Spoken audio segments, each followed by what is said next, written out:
Exclusive: How NBA officials utilize accountability to produce best results for players, fans. The post-exclusive: How NBA, WNBA officials utilize accountability to produce best results for players, fans appeared first on ClutchPoints. Amid the relentless intensity of NBA games, where razor-thin margins and heated rivalries amplify every whistle, accountability stands as the unsung hero of top-tier refereeing. It is an undeniable necessity as few roles face more scrutiny than the game's officials. Every decision is dissected in real time by thousands in attendance and millions watching at home. This intense spotlight has become part of the job description, and according to Monty McCutcheon, Vice President and Head of Referee Development and Training, that's exactly how it should be. NBA referees are more than rule enforcers, they are stewards of the game, tasked with creating a level playing field for the world's best hoopers. McCutcheon emphasized this repeatedly in a long, fun chat with ClutchPoints during the NBRA's preseason scrum. Referees serve the game to create an environment where other people's talents can shine, McCutcheon stressed. We can only do that if we're appropriately held accountable. Now, inappropriate accountability, we have to be trained well enough to treat that as outside noise. This mindset transforms accountability from a defensive posture into a proactive tool. NBA and WNBA referees undergo rigorous training to handle scrutiny, filtering out outside noise while internalizing valid feedback. For players and coaches, this means officials who are resilient yet responsive, owning errors without deflection. When referees accept this mission and management provides proper support, accountability becomes not a burden but a necessary tool for improvement. As McCutcheon notes, imperfections are not excuses but opportunities. Part of our job in management is to recognize what is constructive criticism that is valid and that we need to grow in, and what is outside noise that should be separated, quipped McCutcheon. The wheat and the chaff have to be separated to get to the good stuff. That's our role.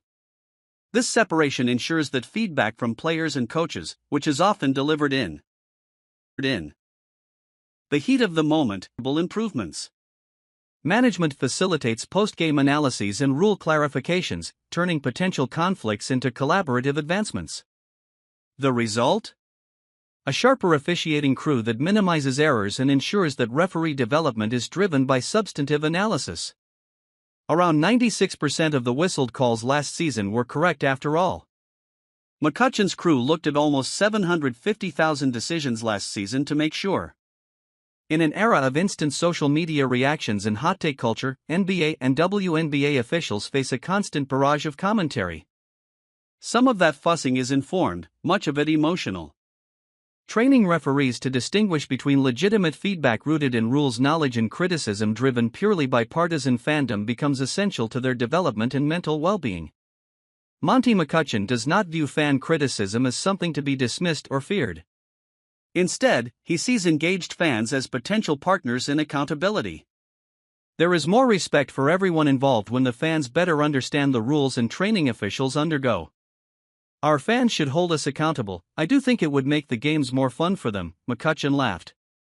I also think it would give them more knowledge to hold us accountable to the training instead of just their fandom. The NBA and NBRA invite fans to move beyond visceral reactions and develop a deeper understanding of officiating mechanics, positioning, and rule interpretation.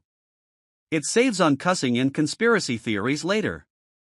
McCutcheon's philosophy extends to the media, which are viewed as vital contributors to this ecosystem of improvement. I love our fans, the passion that they show. We all benefit from a passionate sport, so I have never been one to shy away from criticism, began McCutcheon. You train to overcome criticism, and if we're well trained, and then we have an imperfection within that training, you should hold us accountable. Our writers and our TV personalities and talent should hold us accountable, McCutcheon continued. I believe in our work so much that it's okay to own the imperfections. Now, that does not mean that it is okay to the teams that we have imperfections. That's what we're going to grow through. I do think it's okay to own it. Then you do not have to be defensive about it when we're doing excellent work. By weaving accountability into every facet of officiating, NBA officials produce outcomes that resonate across the league. Players benefit from fairer games and fewer controversies, allowing their talents to shine brighter. Coaches gain confidence in the systems. Responsiveness, than disputes. This balance of publicly acknowledging errors while privately working relentlessly to eliminate them represents mature institutional leadership. The NBA believes this demonstrates respect for the competitive stakes while maintaining transparency with the fans. However, do not expect the officials, NBRA management, or McCutcheon to shy away from a fight when confronted with a faulty argument. Perhaps the most compelling metaphor of the conversation captured why accountability matters most. The idea that we should be overly sensitive about being held accountable and not own it, that takes us away from the ability to then improve, McCutcheon allowed. Our fans, if they know the rules, our talent on air, if they know the rules, our writers, such as yourself, if they know the rules and the training, and then we fail, should hold us accountable, because that's the razor's edge. That's the whetstone that keeps our knife blade sharp, and I think that appropriate criticism of the training is absolutely necessary to keep everyone on their toes so that they do serve the game. McCutcheon's approach offers a template for how sports leagues can handle the inevitable tension between officials and their critics. Rather than circling the wagons or dismissing all criticism as uninformed, the NBA and NBRA are leaning on de-escalation techniques. Technical fouls have been trending down for the past 4 seasons for a reason. Transparency, educational tools, clear internal processes, and public-facing reports deserve a lot of the credit for keeping the game moving. This framework requires confidence in the training program, in the officials themselves, and in the ability to improve. It also requires humility from everyone to admit that perfection is impossible and that mistakes, while unacceptable in their impact, are inevitable in execution. We need more mercy in the world and the game, according to the vice president. Because, as Monty McCutcheon made clear, the goal isn't to eliminate criticism. The aim is to earn the right to face the challenges with confidence, knowing the work being done behind the scenes is excellent, even when the outcomes are not perfect.